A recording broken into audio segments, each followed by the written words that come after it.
alaikum, everyone. My name is Jibran. I'm a medical student, fourth-year medical student. And today I'll be discussing two topics, very important topics, especially the second one. The first topic is patterns of injury in the central nervous system. Okay. I'll start with briefly going through. Just a minute. I'll start with briefly going through what the topic is, because the issue with this topic, the patterns of injury topic, is that it's not a specific topic that you find on the sources that we use. So AMBOSS, UWorld, and all these other different sources. You only find this in textbooks like Robbins. And that's why the doctors have a lecture on this. Okay. I'm not saying it's not important, but the detail that the doctors gave, not that much detail is required actually for the, in terms of steps. Okay. For that, the amount of details you need for this topic is mentioned in the general pathology section that you have in all the sources that we use, like AMBOSS, UWorld, and so on. Okay. So I will just go through what's important for your exam. Okay. And also try to get as much high yield stuff as well as possible. And then I'm going to discuss questions. Like I said, because it's not a topic on any of the sources that we use, that's why it was a little hard to find questions on this. Okay. So this is a review session, which is supposed to be questions, but because I couldn't find that many questions, I thought it's better to just go through it quickly. And even in the past exam, you don't find many questions on this actually. So yeah, because it's very basic stuff and there's not much detail in it. So we'll start with quickly with the cells that we have. So the cells that we have, I mean, I guess all of you guys should know by now. I mean, you have your midterm in a couple of days. Is you have these important cells in the central nervous system. You have obviously the neurons themselves. You can see them here, the neurons with the axon. Okay, the axons are covered by myelin. These are the oligodendrocytes. Okay, and then around them are the astrocytes. Okay, and the microglial cells are basically the ones here. Microglial cells are basically like the immune cells. Okay, and then the epithelial cells are the ones that are you find it around the ventricles. They're related to CSF. Okay, so there are specific things that you see in the histopathology, which is, again, like I said, you don't find these in other sources, and so it's more important in terms of pathology, not clinical. It's not that clinically relevant. It's more like pathology related. Okay, and so there are these key things that you have to see in the histopathology to know that this is injury of the CNS. So you have glial cells. Okay, these are glial cells. Astrocytes have a very important staining called GFAP. Okay, GFAP. We're going to discuss this more in detail, but this is very important for knowing that there is astrocytosis, which is what we're also going to discuss, and astrocyte related tumors. Okay, which we're going to discuss in the next lecture. Another important thing, which we're going to discuss now a little bit, but more in the next lecture, is neuropils, which are basically sort of when neurons and glial cells, they get squished together. Okay, so it's like the background that you see if you get a histology of the nervous tissue. Okay, so when I said squished, I didn't mean pathologically. I mean normally. That's how they normally are. Okay, so now we're going to come to the main thing. So how do neurons and how does the CNS react to injury? You have these phases basically that we're going to discuss now. And the one which I've seen the most questions on is the acute neuronal injury phase. Okay, basically this happens around 12 to 24 hours, 12 to 24 hours after the injury happens. Okay, within that. And what happens is, because there's injury to the brain tissue, injury, okay, there is irreversible injury. Okay, and which happens, the most common reason why is stroke. Okay, that's why the most common case scenario you find is related to stroke. And the histologic features that you find, which is very important, is pycnosis. So pycnosis, you may know, is basically change in the nucleus morphology. Nucleolus doesn't become visible anymore. You can't see it anymore. There's loss of Nissl substance. What is Nissl substance? Does anyone know? Can anyone tell me what initial substance is? Can I see the chat? Okay, so initial substance is basically normally found in the cytoplasm of neurons, and it is basophilic.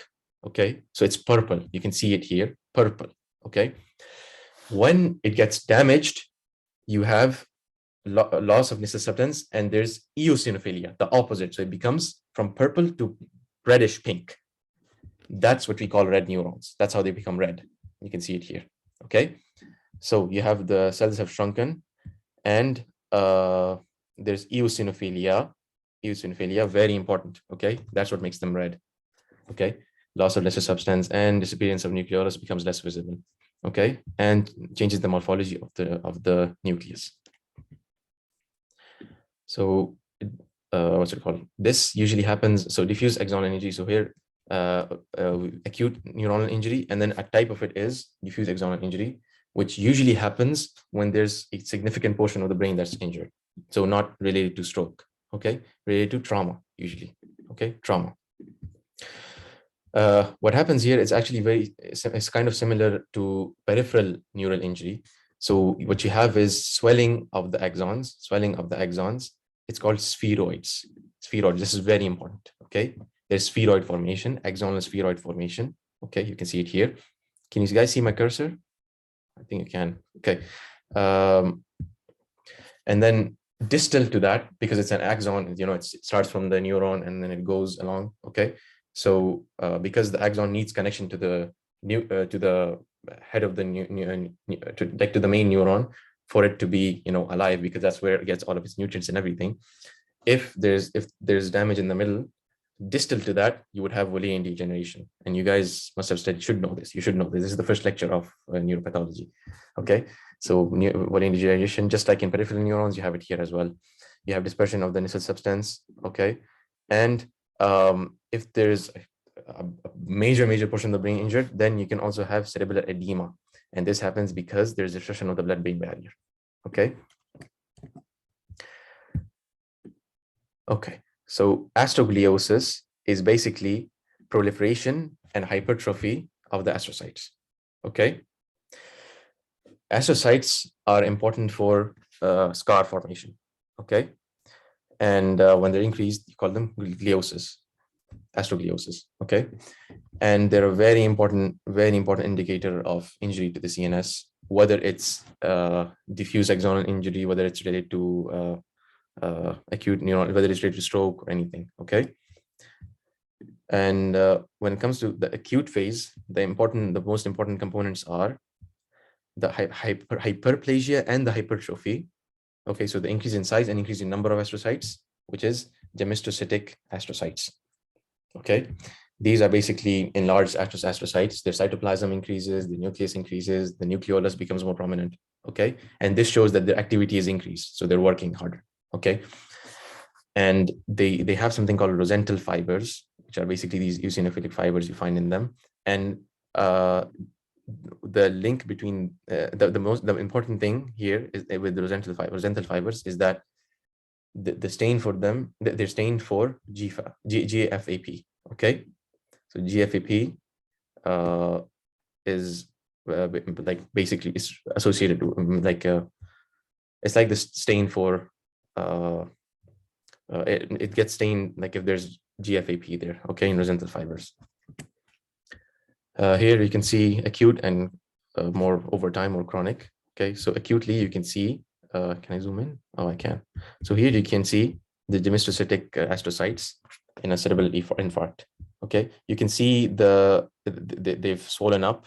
Okay, you can see the swelling up, and you can see some haphazard scar tissue formation. It's not that dense. You can see it's very loose. Okay, and this is normally in acute. Like I said, this is acute. Then when there's long-standing, you have something called fibrillary astrocytes. Okay, what happens is in these astrocytes, what's it called? The fibrosis becomes more, the scar tissue becomes more tightly woven. Okay, and so it's not as loose as here. It becomes more structured, more organized, and the cytoplasm becomes less in amount. Okay, the cytoplasm becomes less. Okay, so this is important. So in the start, acutely, you have swelling, and then after some time, you have shrinking of the astrocytes. Okay. Now the other cell that we're going to discuss is microglia.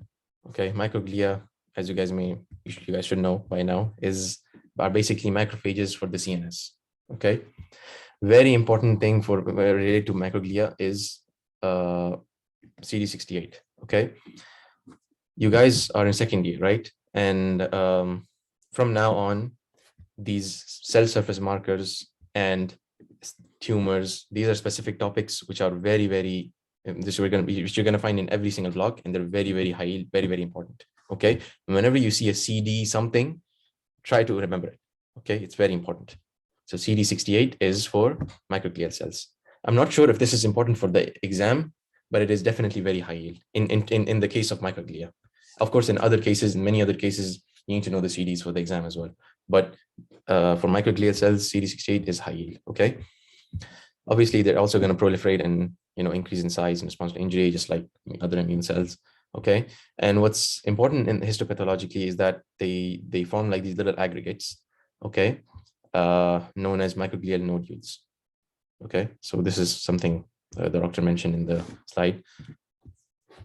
Then if you go to, now we're going to go to like more clinical and basically how the case scenario is going to come. Most of the case scenarios are going to come, basically.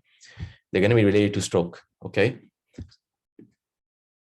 So what happens normally is that you get most of the case scenarios you get are related to stroke. So basically in neuro, CVP, and I think MSI in renal, you're going to have these certain lectures where you would have these histopathological changes over time. Okay. So you're going to have like from this many hours to this many hours, you're going to see under a microscope this thing. Okay. After this, from this many hours to this many days or weeks, you're going to see this thing. And from this many days to this many days, you're going to see this thing. Okay. And this is very, very important. It's high yield, relatively high yield. Like I wouldn't say it's like very, very high yield. It's relatively high yield, but it's definitely very, very important for the exam. The doctors love asking about this. Okay. The doctors love asking about this. So please, please know this. Okay. So especially Dr. Abrar loves asking about this. So early changes, you're going to have what we discussed before, acute neuronal cell changes, which is red neurons. The basophilia becomes eosinophilia. Okay. Then you're going to have late changes, which are up to 2 weeks. Okay. Where you have inflation of the immune system. Okay. And then there's slowly healing occurring. There's vascular proliferation. And after that, there's going to be removal of all the debris, the necrotic tissue, and edeosis. Okay. There's going to be a change from gemmistocytic astrocytes to fibrillary astrocytes. Okay. So you can see here,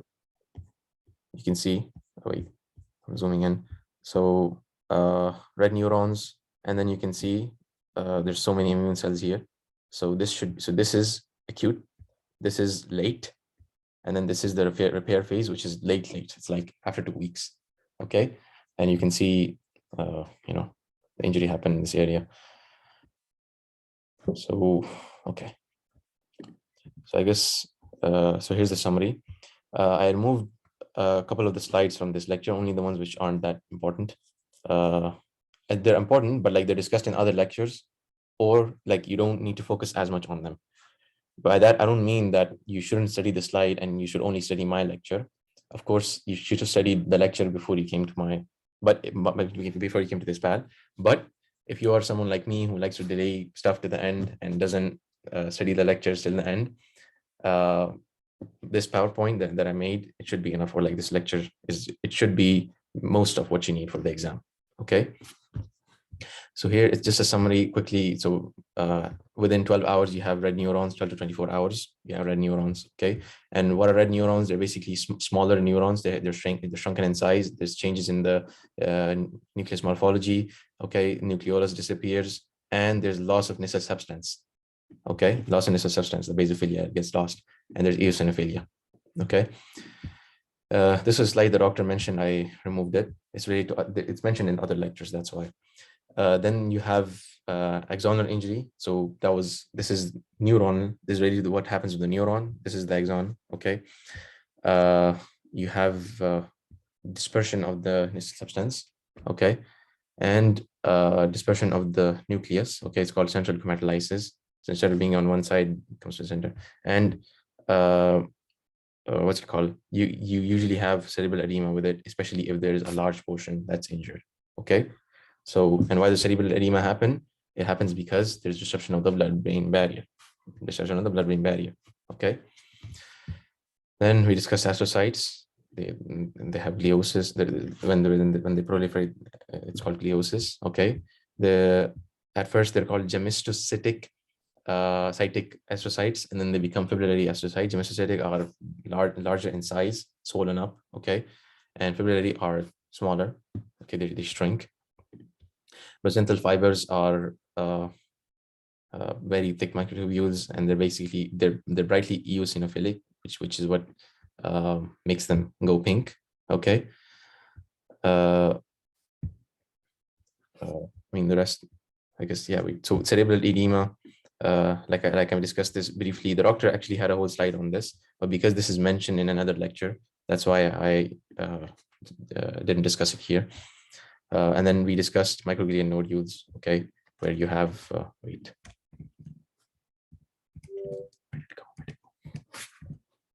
Here, yeah, so this is the microglial nodule. So here's the summary, and now we're going to go to the questions, okay?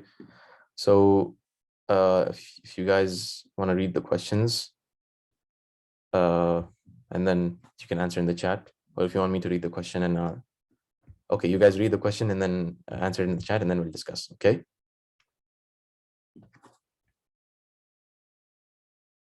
The thing is, I don't hear anything from anyone.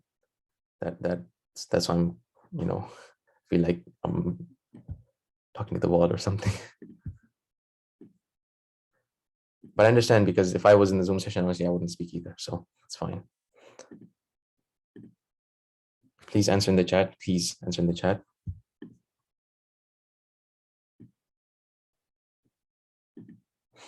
Okay, so everyone's giving the answer A.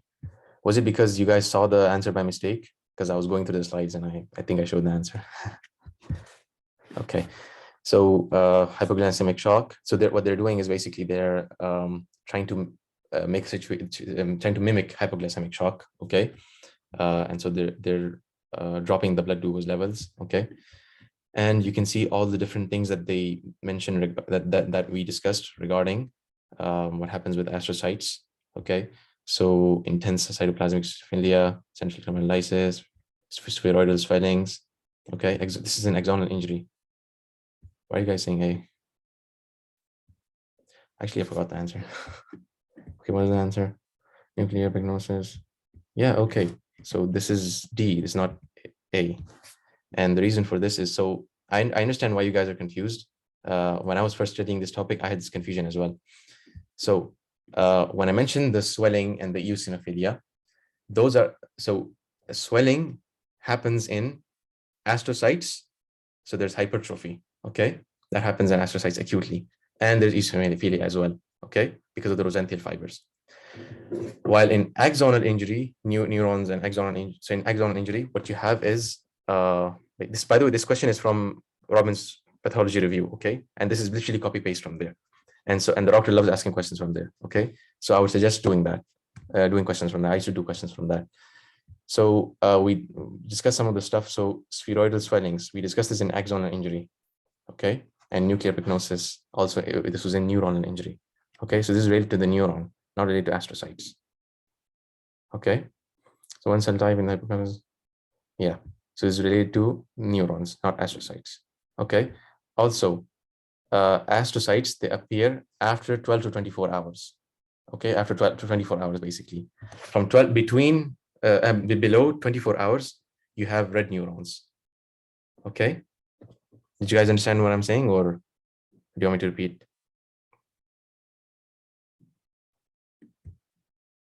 Please say something, guys, please.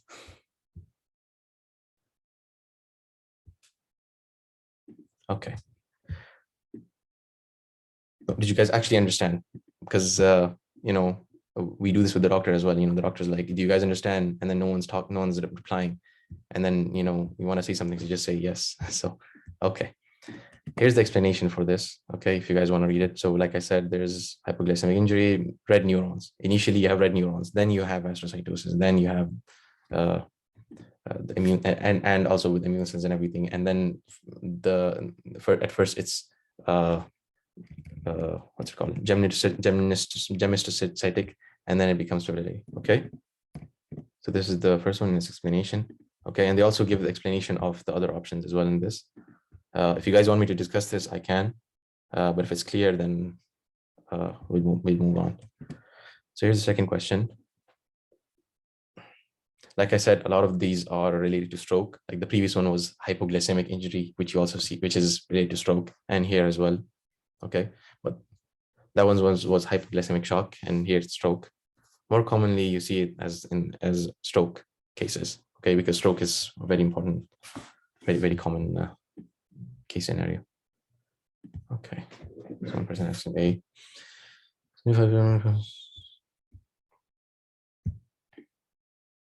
So most of you guys answered A. So what is the most important thing here? Phagocytic function. Phagocytic function. You might get confused in this case with so and another thing important is obviously the central zone of necrosis. Okay, this is very specific for microglia. Okay, most of the questions that Dr. Shaukat is always makes it easy for the students. Okay, so I don't know if you have had lectures with him before, but he usually makes it very easy for the students. He gives very easy like questions like these usually, which have like the question before this. I understand it was a little confusing, but you know, normally the question that you get from Dr. Shaukat are questions like these, where he just gives actual like copy paste keywords from the lecture. Okay, so you have central zone of necrosis. We studied this in microglia, and that they have phagocytic function. All the other cells don't have phagocytic. I used to think astrocytes have phagocytic function, but they don't. Okay, so I actually did a question like this one back in neuro, but and I remember it was a question similar to this, and I wrote astrocytes and it was wrong, and it was because astrocytes don't have phagocytic function. Okay, so here's the explanation. Okay, but they don't do phagocytosis, because it's important. And then ependymal cell line. Okay, so this is related to CSF. Okay, so this lecture is done, I guess. Do you guys have any questions related to this lecture?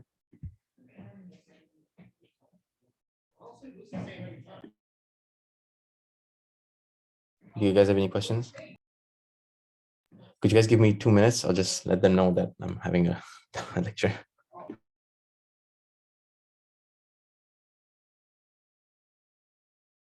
I'm really sorry.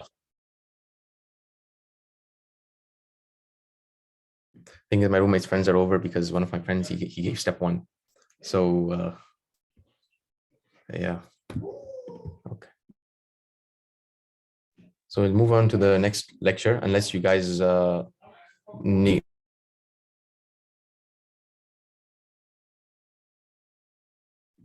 Please stop the recording for now. I'll just stop. So our next lecture that we're discussing is CNS tumors. Okay. So you guys are second years, and so you guys should know this, that in every single block from now, you would have a cancer or a tumor lecture. Okay, 1 lecture or 2 lectures. Okay, usually it's 2 lectures. Even last year, I think our brain tumors lecture was two lectures, not 1. So this is a very important thing that you're going to see in every single block from now, and it's very high yield, very high yield. Okay, please be good with tumors. I like to see tumors as like these characters in a game. Okay, or like Pokemon, you could say. All of them have like these certain characteristics that identify them, and you need to be good with these characteristics. Okay, you need to be good with them, because every question that's related to a tumor in any system, whether it's brain tumors, whether after this in HNS you're going to study head and neck tumors like oropharyngeal and laryngeal cancers. Okay, whether it's cancer of the skin, of the lungs, anything, they have these certain characteristics. Okay, so we will start. So I'll give a very brief intro of tumors. So tables for me personally are the best thing for tumors. Okay, they summarize everything that you need to know related to tumors, and that's why I really like tables.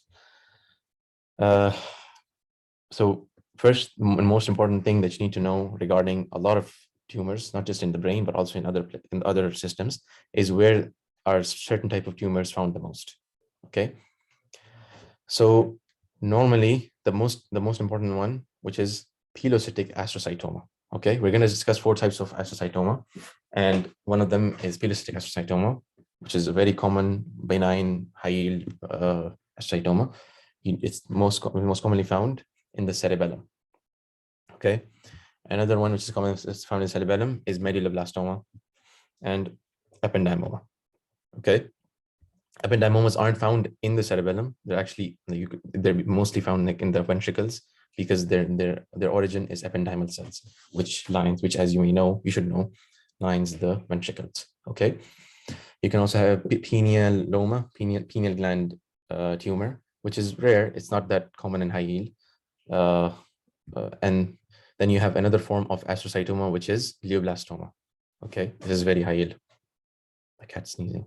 Okay, and you can also have oligodendromas. So whatever cells you have, you can have a tumor of them. Okay, oligodendromas usually seen in over here in the front, and craniopharyngiomas, which are related to the pituitary gland. Okay, I think you guys might have studied this in endo craniopharyngiomas. So there's different classifications, okay, of tumors. So based on location, you have something called infratemporal, this part, and supratemporal. Infratemporal includes all these different tumors that you have here. Okay, the cerebral ones, the ventricular ones, and the pituitary ones. Infratemporal. If you draw an imaginary line here, draw an imaginary line here, you have infratemporal and supratemporal. Okay, and you might see that a lot of these ones, they say children, adults. Okay, because what's important in brain tumors is to know which ones are more common in children and adults, because this will guide you to in case scenario. So if it's a child in the case scenario, 4-year-old boy, let's say, you will know that this is one of the children tumors more common, and more commonly is going to be one of the children tumors, not the adult tumors. Okay, there's also another tumor that's not mentioned here. It's meningioma, but it doesn't arise from the brain itself, it arises from the meninges. Okay, we will discuss that in some of these questions, some of the questions I'm going to discuss with you guys. So here's 2 tables. The first table, it describes the different types of astrocytomas. Okay, so the most important high yield ones are pilocytic astrocytomas and glioblastoma multiforme. Okay, and you can see here there's a trend of age. So pilocytic is seen in children and adolescents, and then these ones you see in the middle ages, and then glioblastoma multiforme is mostly in older adults.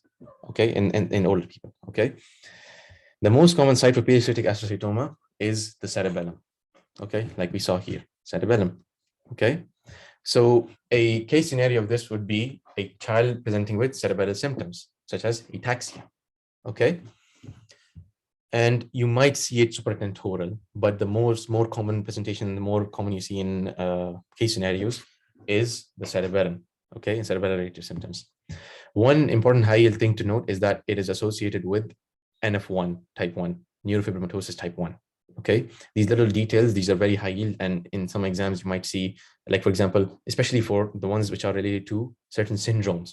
Okay, we're also going to discuss another syndrome called VHL, von Hippel-Lindau syndrome, which is again these syndromes, they're genetic. Okay, so you see them in families, these type of tumors related to these syndromes. Okay, NF1 is, as you may know, is one of them. It's a genetic syndrome, and this is one of the tumors that you might see. So if there's family history of anything related to neurofibromatosis, then you can also suspect pilocytic astrocytoma. Again, these cues I'm giving you guys, you might see these in case scenarios, and that will help you to your diagnosis.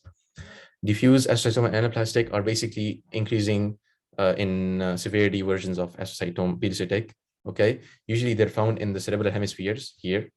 Okay, and they're not that high yield.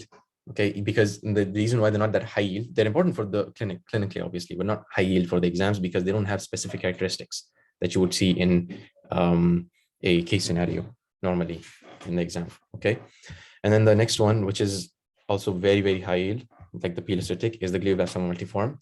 It is the most severe version of all of these. Okay, and normally it presents with sudden and rapid deterioration. Okay, sudden and rapid symptoms. And the most important symptoms of this are related to the location here. It's above the corpus callosum. And you guys should know, I think, what the corpus callosum is by now. So it's in the center. Okay.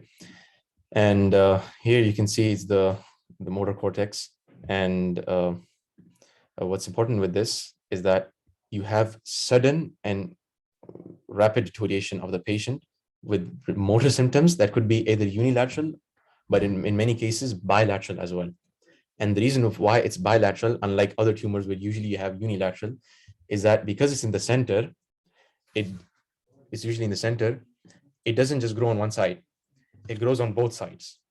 And it forms on the X-ray, on the imaging, something called butterfly glioma. Butterfly glioma. This is very important. So you see in the CT or in the MRI, you see basically butterfly formations like this. Okay. If you look, I should have added a picture here. If you search butterfly glioma, you're going to see a very clear picture of it. Okay. So very important, and they have very poor prognosis. And because it's a malignant tumor, rapid growth, that's why if you resect it, it's not like a mass on its own. It's an irregular mass that's sometimes removed in pieces. Okay. And so in the exam, you normally see something that's irregular. Okay. A mass was removed and it was irregular. Okay. So in most cases, it would be a glioblastoma. Then there's another table that's on AMBOSS. It's a very good summary of the rest of them. Basically supratentorial and infratentorial. Okay. So supratentorial in pediatrics group, you have craniopharyngioma, okay, which is seen in the supracellular region. Okay. Rat case pouch. You guys might have studied rat case pouch in your in endocrine. Okay. So it's not really what's just a minute. Just a minute.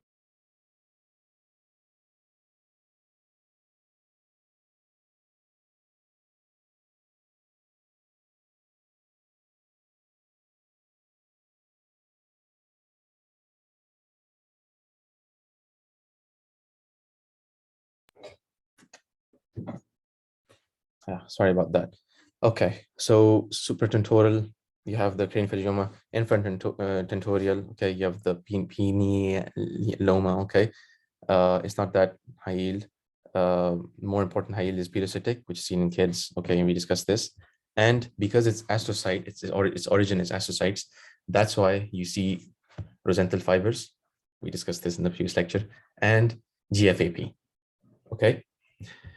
Medulloblastoma is also a very high yield tumor seen in kids. Okay, we discussed that it is infratentorial in the cerebellum. Okay, and so that's why they may present with cerebellum symptoms as well as symptoms related to the CSF. Okay, so you can have compression of the aqueduct, and this could lead to CSF related symptoms like hydrocephaly. Okay. So if you see a case of a kid who's having basically periorbital edema and pressure in the head, okay, enlargement and pain in the head, okay, and so basically CSF related symptoms, and it's a kid, and when they did histopathology, they found where to go? Yeah, they found something called Homer right rosettes. I don't know if you guys can see it. It's really small. Homer right rosettes. Okay, we're going to discuss this later. Okay, and the receptor that's important here is synaptophysin. Okay, synaptophysin is basically seen in any neuroectodermal tissue. Okay, neuroectodermal tissue, synaptophysin.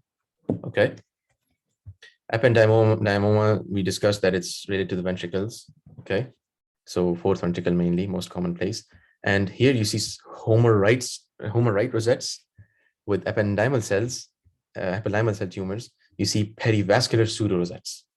Okay, and what the difference between these two is, perivascular pseudorosettes are basically, you're going to see a blood vessel, and around it you're going to see like these lines. Okay, so it's going to show as like some, so it's going to be around a blood vessel, pseudorosettes.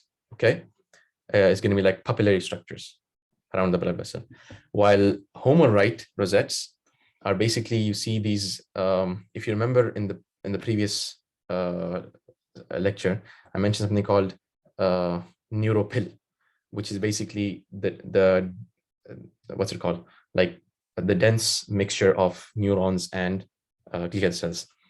And so you see a neuropil, and around it you see small round blue cells. Okay, and we're going to discuss what they are here. Okay, so these are the important tumors in children. Okay, and specifically I'm mentioning children here a lot because brain tumors, they're very treatable, most of them, but a lot of these brain tumors are common in children, and so a lot of these presentations you would see are in children. Okay, you're going to see case scenarios of kids. So here's our first question. I have, I think, 8 questions or something, and this should cover most of the high yield stuff that you need. So here's the first question. So you guys can read, and you guys should know, by the way, by now what brain tumors are. You guys should have studied this, okay? Because my job here is to discuss questions with you, not to teach you the lecture. Even then, I give you like a small review just so you guys know. Sorry for the slight change. Please, you should, any review session that you have in PAL, you should always study the lecture before going to the review session because it's mostly questions. Okay. So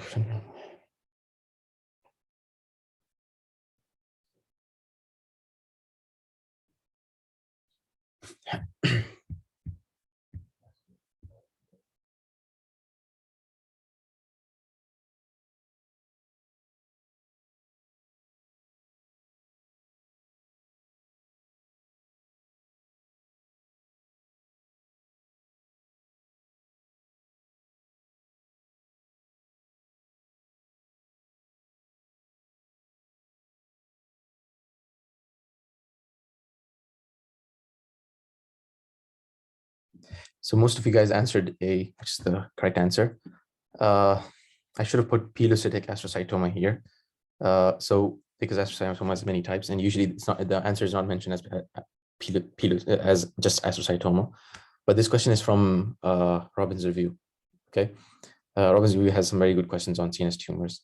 Most of the questions that I'm going to be discussing with us today are from Ambos, but there are also some good questions on Robin's review. Okay. So 10-year-old boy, very important. So it's a kid. Okay. Persistent headaches for 3 months, afebrile, ataxia gait, so cerebellar symptoms. Okay. And then it shows a 4-centimeter mass in the right cerebellar hemisphere. Okay.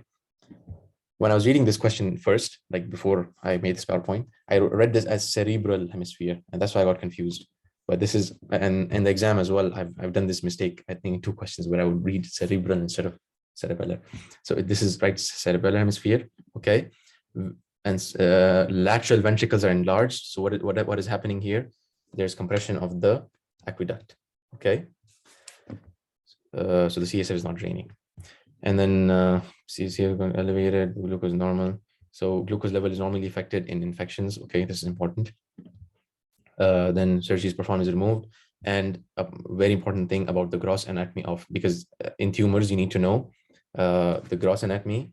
Okay, you need to know clinical symptoms, number 1. Number 2, gross anatomy. Number 3, microscopic anatomy. Number 4, associated proteins that are elevated in the blood or urine or serum, okay, or receptors, okay? So this is very important. And this is going to be in every single block after this. So you need to get used to the tumor lectures. They're very high yield, very important. I need to know these different characteristics of each tumor.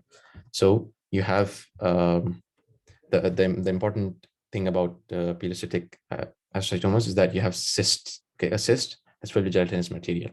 Okay, and I think the thing that gave it away was the GFAP. okay? And long hair-like processes, obviously you see that in astrocytes. We just discussed that. So do you guys have any questions related to this question?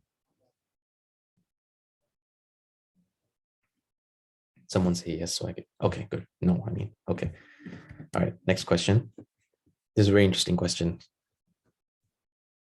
It's from Ambos.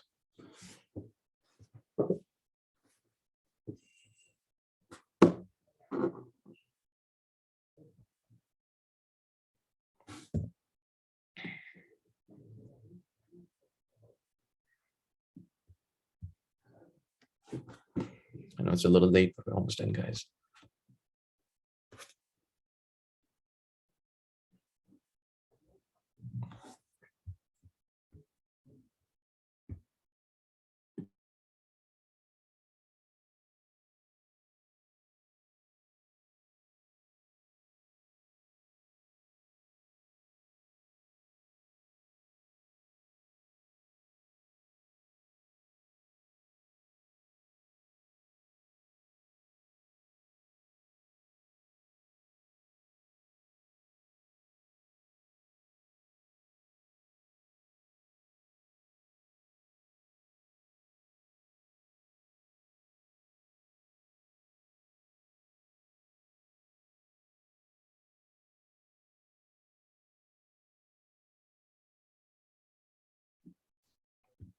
Is no one answering? Does no one know what this is?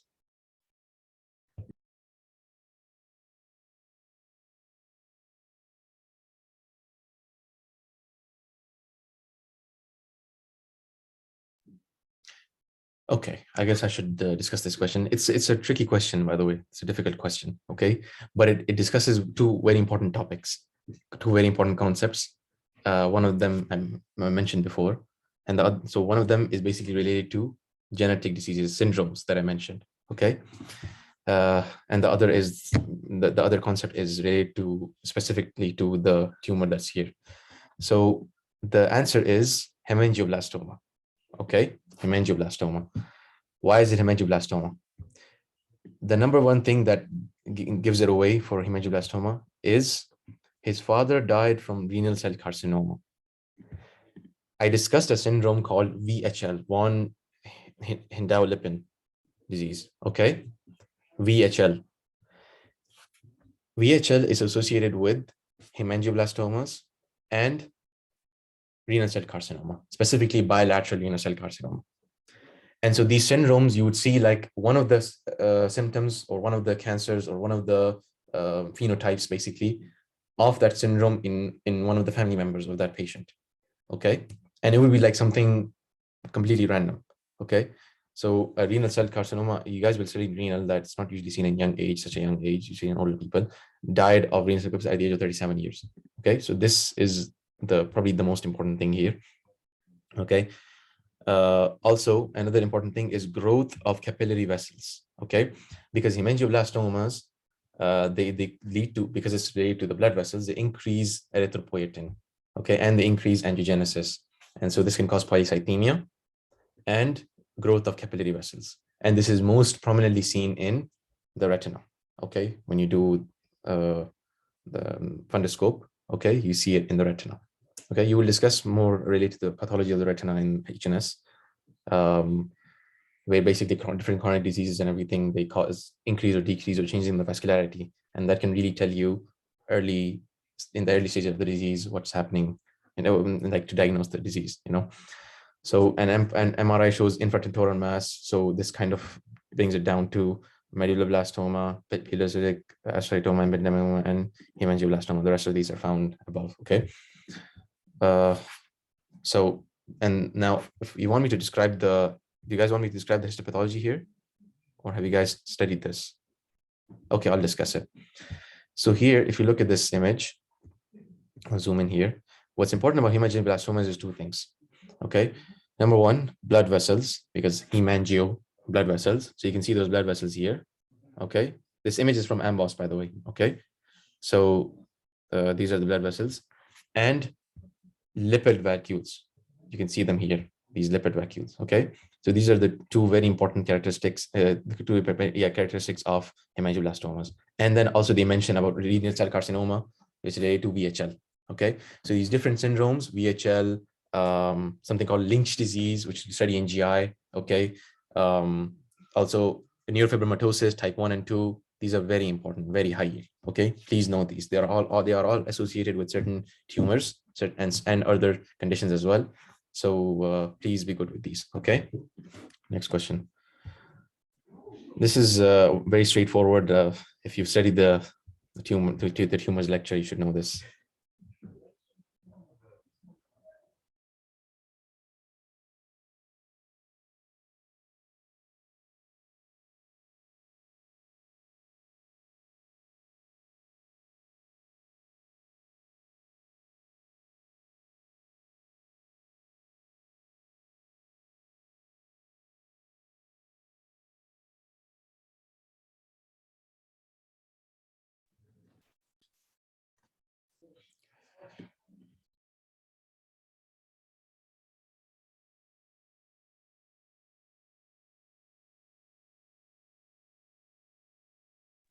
Again, this is a very recall-based question. If you study the lecture, you're gonna know this. C. Okay. Yeah. So, by the way, I've put explanations in over here. Okay. So the answer here. So the underlined one is the answer. Okay. So the answer, yes, it is synaptophysin. Okay. So let me read the case scenario. So for comes emerging partner, phonoscopic swelling of the optic discs. Okay. Swelling of the optic discs. What does that show? It shows that there's increased pressure in the brain. So this could be edema. This could be hydrocephaly. Okay. Heterogeneous hyperintensive intraventricular mass. Intraventricular mass is related to the ventricles. Okay. So infarctentorial. And the surgical excision, and they found there's neuronal in origin. Okay.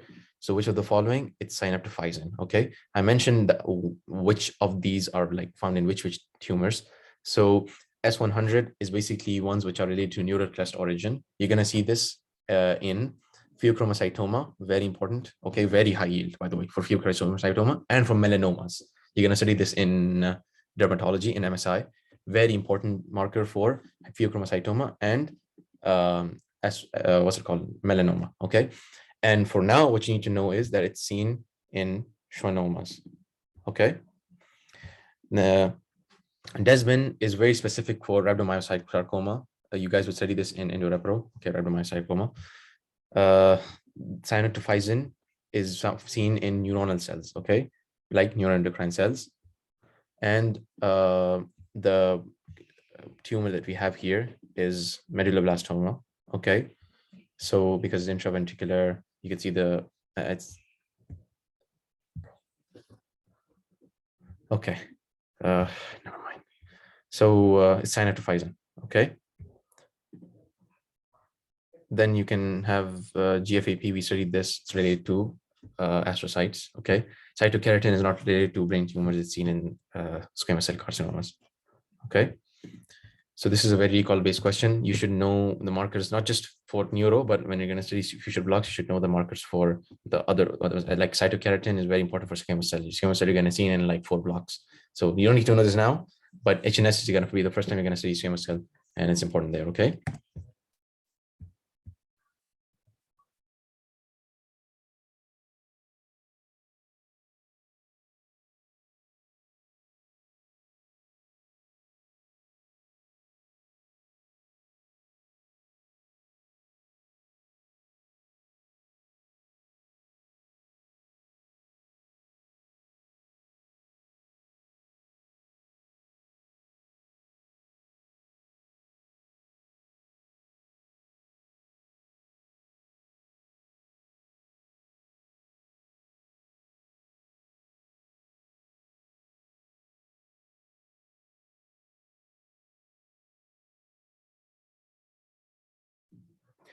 So very good, actually. I thought not many would get this right, but that's very good. I mean, I'm not saying you guys aren't smart, but this is something that I think a lot of people get wrong, including me, if I was in neuro. Okay, so this is also sort of related to syndrome, not directly, but it's sort of associated with that. So whenever you see loss of hearing or problems related to the ear, and you suspect a brain tumor, always go to schwannoma, okay? And this is specific for, you might have studied this in the lecture. I'm not sure if in this year's lecture it was mentioned or not, but in our lecture, neurofibromatosis type 2 it was mentioned, and it's associated with bilateral vestibular schwannomas. Okay, so this is very important. So if you see hearing loss, okay, this you always go to schwannoma. Okay, do you guys understand? Okay. So this is related to the first image. This is just like a recall question. I want to see how good you guys retain from the discussion that we did in the start. And it also tests your pathology a little bit.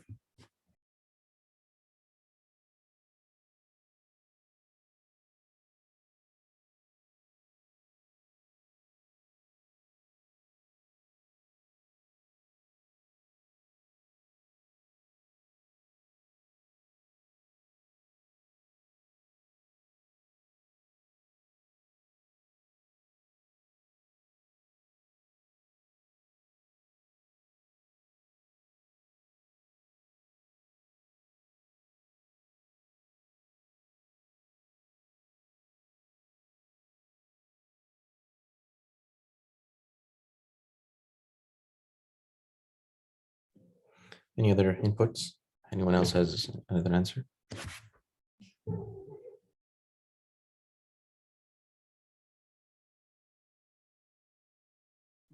No one?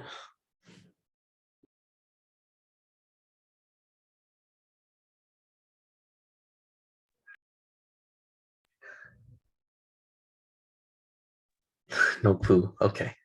Or E, I don't know. Okay.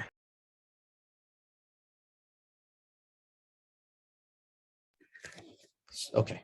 Look, 8-year-old boy. It's a kid. Okay. So rule out A, which is glioblastoma multiforme. It's seen above the corpus callosum. Okay. Next, very important thing. Oh, and also B. Okay, it's also seen in middle age oligodendromas. Okay. Now, every time you see calcification, whether it's in the imaging or in the microscopy, you need to think about craniopharyngiomas. Okay, so the answer here is C. Okay, calcifications on imaging, you're going to see microcalcifications. Okay, and that is seen in craniopharyngiomas. Okay, another place where you would see in CNS tumors calcifications, but it's more related to histology, is samoma bodies, which are seen in meningiomas. Okay, so not meningiomas. Okay, where basically you have a whorled appearance. We're going to discuss that later, and of the cells. And then once these cells become calcified over time, they make something called samoma bodies. And samoma bodies is a relatively high yield term because you see this in certain cancers of the body. Okay, so you're going to see in the future blocks different topics mentioned in different cancers having samoma bodies. Okay. So here the answer is that I'm explaining here the explanation. Oh, I didn't give the, okay, I'll add it. Okay, I'll add it for you guys. These guys are having fun.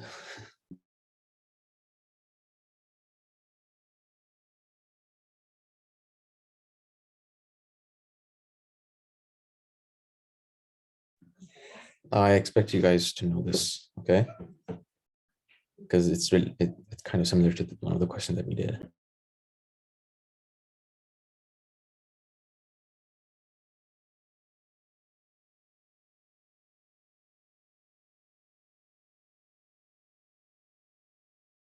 Where's my cat?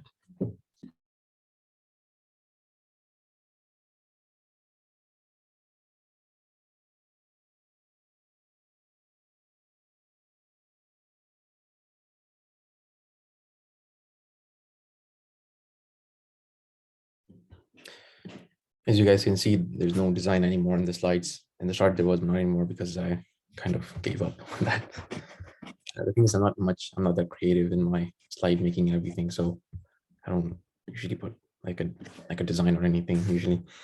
Yeah, so it is pilocytic astrocytoma. You can see parallel bundles of cells, eosinophilia.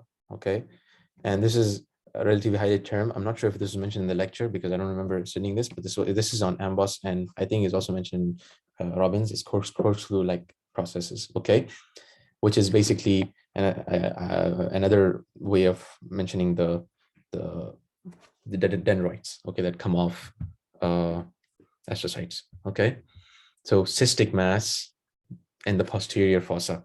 This is probably what gives it away, and young boy. So I guess it should take you to pilocytic astrocytoma. Okay. This is a very interesting question. It tests your histopathology basically of all of the different tumors.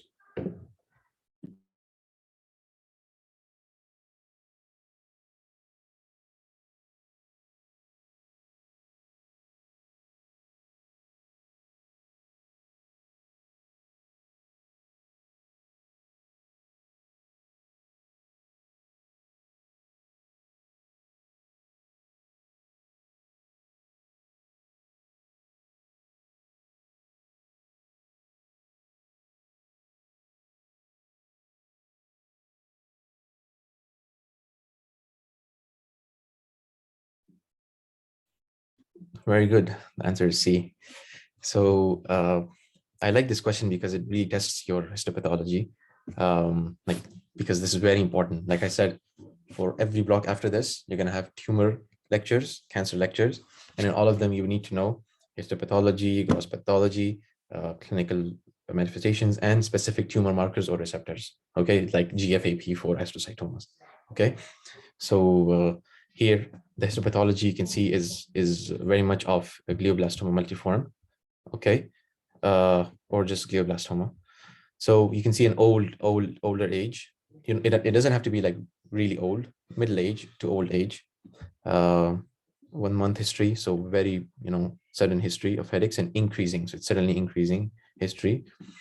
Okay, mass in the right temporal lobe. Mass crosses the midline, butterfly appearance. It's in the center, it's close to the center, and then it grows across the midline, and then it spreads.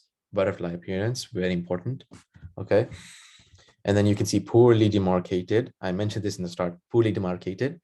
And another very important thing in the histopathology is there's necrosis, central area of necrosis. Okay, and because we mentioned that it's a very malignant tumor, you can see here, even though in brain tumors mentioning malignant doesn't mean that it's going to spread. Okay, because brain tumors, remember, there's one thing very important, that brain tumors, they don't metastasize to other places.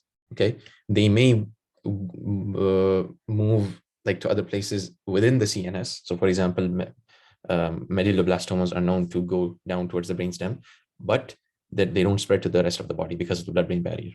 Okay. Okay, so now we'll just quickly discuss all of these different pathologies. So first, I'm going to discuss what this image shows. It shows, you can see pleomorphic cells.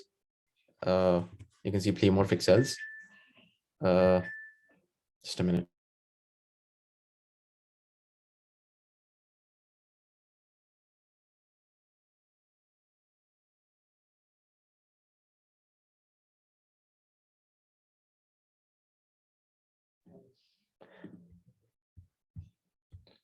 Making so much noise. Okay, so you can see pleomorphic cells. Okay, so there's changes in the morphology, and in the middle you can see a central area of hemorrhage and necrosis. Okay, and around it you see something called pseudopalisades. It's going like this. Okay, not to be confused with pseudorosettes, perivascular pseudorosettes, which is a vessel, and then around it you have those rosettes. Okay, and not to be confused with Homer Wright rosettes. Okay, so these are some very important characteristics that you have for each tumor. Okay, so do you guys want to discuss the other ones? They're mentioned here. Oh, I didn't mention them. Okay, so so A is schwannoma. Okay, normally you would see this. This is very important: hypercellular and hypocellular regions. Okay, the second one is hemangioblastoma. We discussed this before, that you have closely packed capillaries. You have a lot of capillary proliferation. and stroma cells which have lipids, and a lot of which have lipid bodies. Okay, then glioblastoma multiforme, we discussed this. Oligodendromas, they usually have big cells, which or small cells which have clear cytoplasm, and then nuclei in the end, and that gives them something called a fried egg appearance. Okay, so if you've seen a sunny side up egg which is fried, you can see like there's a little nucleus in the middle which looks like the yolk, and then you have the clear cytoplasm. It looks like an egg. Okay, so fried egg appearance. Okay, and small blue cells arranged rosettes, which is homoryte rosettes. Okay, which is what's it called? Meningiomas. Okay, so here's the next one.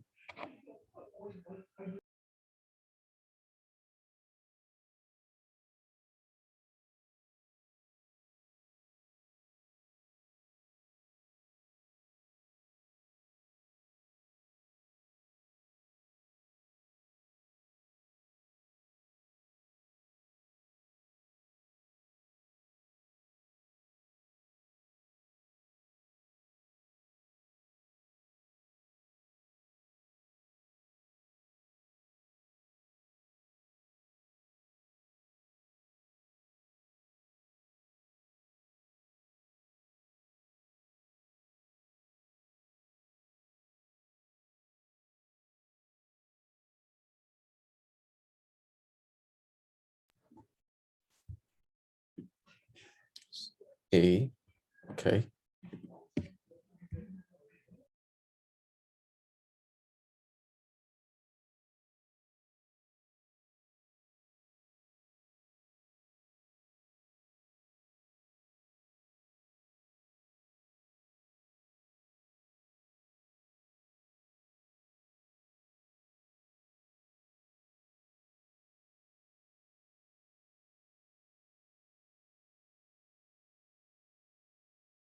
Oh my God. Should, because it's a note section. I always do this in every teaching session. I always end up giving away the answer in at least one of the questions. This always happens with me. Okay. Okay, so I'll discuss this question. It's important because you might be something very important that we discussed before. Homoryte pseudorosettes. Okay, where did it go? Homoryte rosettes here. Okay. Thank you very much for pointing it out. I actually didn't notice that it was showing the answer. Okay, you see that in medulloblastoma. So you see neuropils in the middle. Okay, neuropil, which, like we said, is basically neurons and astrocytes squished up together, and then around them you see the small blue cells. Okay, so this is characteristic, very characteristic for medulloblastoma. Okay, so you see small areas of like pinkish, purplish, and then around you see blue cells. Okay, blue cells. And of course, you have other things that are similar to medulloblastoma. Broad base gate means, it's related to cerebellum. 4-year-old girl, so it's a young girl. Okay. And there's a ventriculoperitoneal shunt placed, and there's bilateral optic descending. This shows that there was compression of the aqueduct, and this led to hydrocephaly. And that's why they put a ventriculoperitoneal shunt. Okay. What that does is basically you guys should know this. This was probably, I think this was the first PBL where it shunts the CSF fluid into the peritoneum. Okay. And you guys probably read this better than me. Here you can see small round blue cells, okay, which are the neuroectodermal cells, and then around them, and that surround basically the neuropils, okay, and this forms homoryte rosettes. Okay. Again, I'm really sorry for the thing that happened. This is the last question.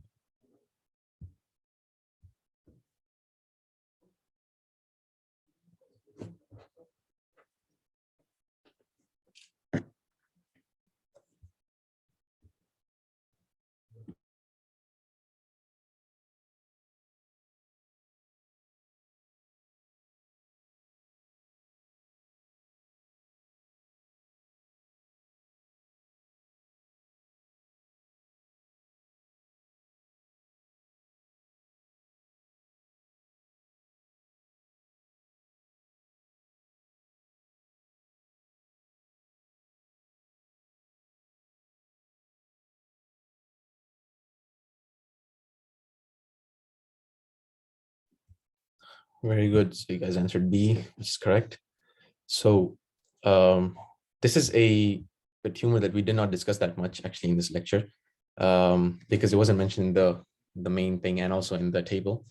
But if you see this picture and it's a brain tumor, you should always think about meningiomas.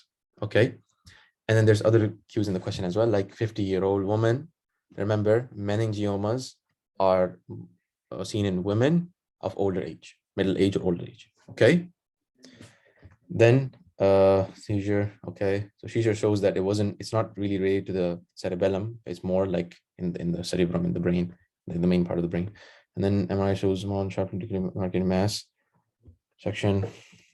So most likely derived from which of the following? So you all know that we all know that the meninges are derived from arachnoid cells. That's what they have. Okay, it's not neurons, it's not blood vessels, which would be hemangioblastoma. It's not schwannoma, it's not oligodendronoma. Okay, this is a meningioma, and you can see the typical psammoma bodies here. So something called the world appearance. So you see these circles. Okay. And then you might also see, and so in pathoma, they give a very good image of this, where the cells are like going around like this. It's more shown. It's not here where it just shows circles. Over there actually shows like the cells going around. Okay. Pathoma is very good, by the way, for CNS tumors. You guys want to, for like as a good summary before the day before the exam is very good. Okay. And you can see some more bodies here as well. So meningioma. Okay. So do you guys have any questions? I think I put for some of the questions, I didn't put the details, like the answer explanations. So I will add them before sending you guys the PowerPoint. Yeah, I didn't add it for this one either. Do you guys have any questions? Thank you guys very much for attending. This was my first ever PAL session, actually. I've never had given a PAL session before. I was PAL head last year, and before that I was a member, but I never actually gave a PAL session. I interviewed many, but I never actually gave a PAL session. So I've taught in other places and other things like pre-med and everything, but I never actually taught in a PAL session. So thank you guys very much for attending. Okay. Hopefully this was a little helpful. It was a nice summary, hopefully. I tried to touch in like the most important things you need to know in each of these lectures. Okay. Because a problem that we have with uni lectures is that we're not able to tell which things are important, which aren't. Okay. And I like to, I always love to filter out those important things and summarize them to you guys. That's what I really like when I'm teaching. Even when I'm studying, I tend to remove slides which seem unimportant, or there's stuff that I know, or there's stuff that I don't need to go through, especially if it's just before the exam. Okay. So this was most of the important things that you need to know. Okay.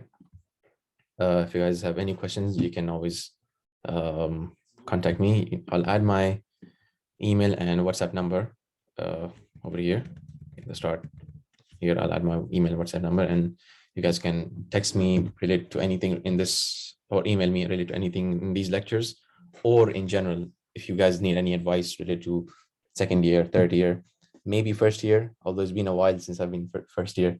I'm in fourth year now, so, but I think the best people who can advise you regarding first year is obviously second years, third years, but I can give you good advice for second and third year if you guys need help with that. Okay, please feel free to ask me anything, okay, related to university, anything. Okay, I love helping and juniors, because I struggled in my first year a lot, and I would always go to seniors and ask them, and that really helped me. Okay, so yeah, you guys can contact me whenever you like. Okay, about whatever. So thank you guys very much. See you next time, inshallah. Hopefully, I'm not sure if I'm going to be teaching again this semester. Maybe I will, inshallah. I'll see. All right. Ma'asalam, everyone. Take care.